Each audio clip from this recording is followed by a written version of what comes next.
Let's talk about the men, though, because ultimately that is where our expertise is.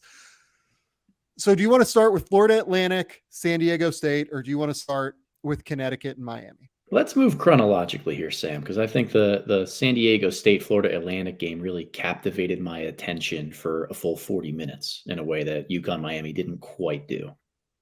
So interesting to hear you say that. I will push back on that a little bit on my end, at least.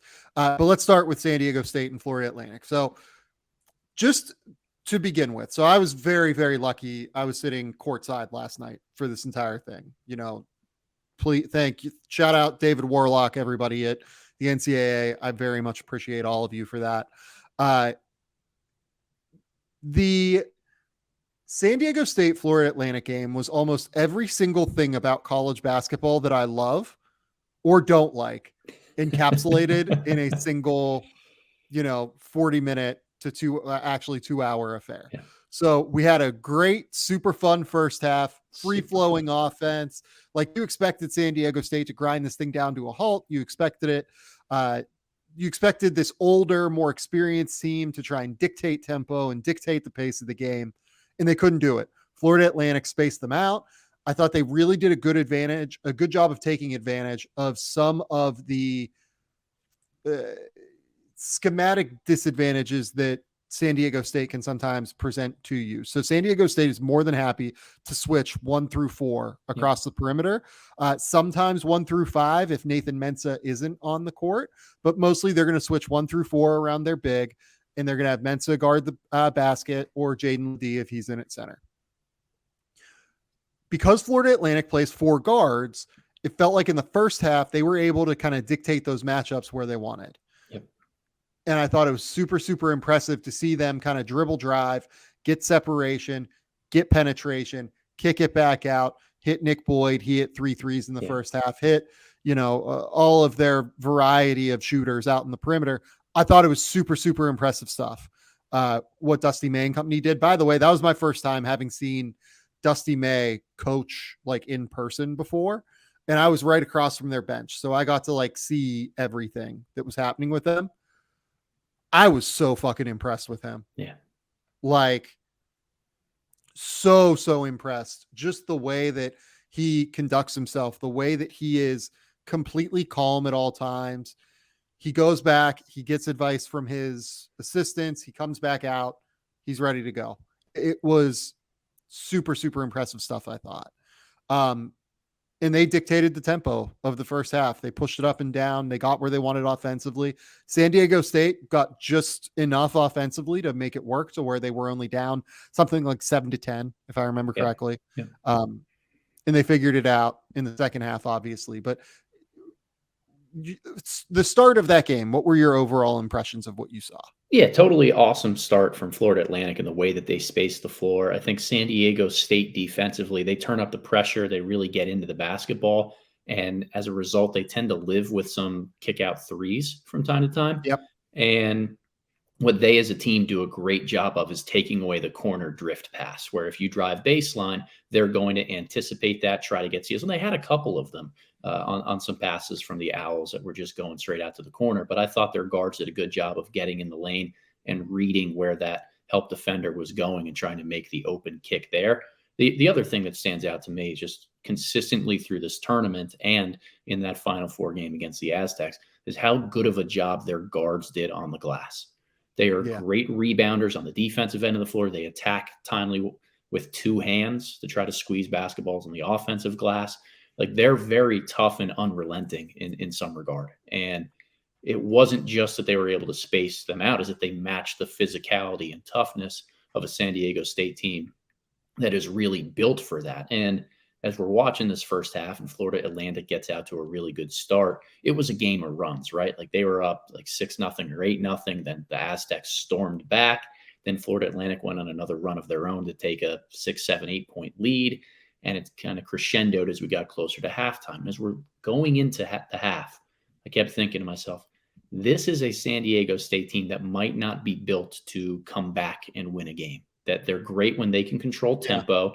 They're great because they're so physical on the defensive end and they can kind of clamp you and shut you off. as long as they continue to believe and defend. But do they have enough offensive firepower to really crawl their way back in?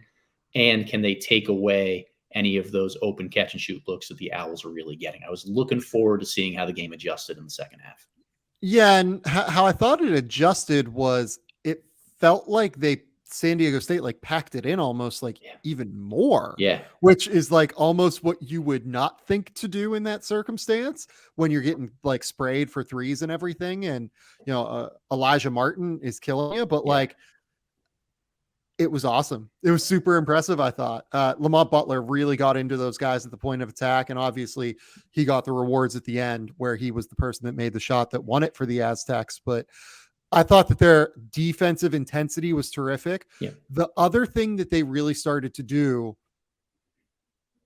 thing that I was like losing my mind about a little bit, because I was like, wait, why are they doing this? They started to like isolate Jaden Ledee out in space. Yeah. And started to just like let him go to work against some of their bigs. And it was either a mismatch with Rosado in terms of like size, or it was a mismatch with Golden in terms of quickness. Yep. And they just let Ledee go to work. And he was absolutely dreadful in the first half. He was awesome in the second half. He was awesome offensively in the second half. He was really, really good. Really awesome. Played super aggressively in that mid-post, mid-range face-up area. Got to his little floater shots. Took a couple of good pull-ups that he made. And generally just got to the basket when he had to. I thought that they don't win that game without Jaden Ledee being as good as he was offensively, I thought. Yeah, and it helped get Golden in foul trouble, which I think changed the game for the Owls in some regard, which we can obviously talk about the whistle, particularly down the stretch run of that game and how that might have played a factor. That is the other thing that changed for San Diego State. Yeah. The officials went from not calling a lot of stuff to just completely changing course and calling everything. Yeah.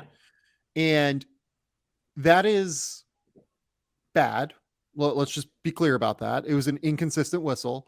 I thought it was a bad whistle. And I thought it was, frankly, something that, in terms of the bad calls that occurred, probably favored Florida Atlantic a little bit more. But the general overall tenor of the whole thing becoming more physical. Yes.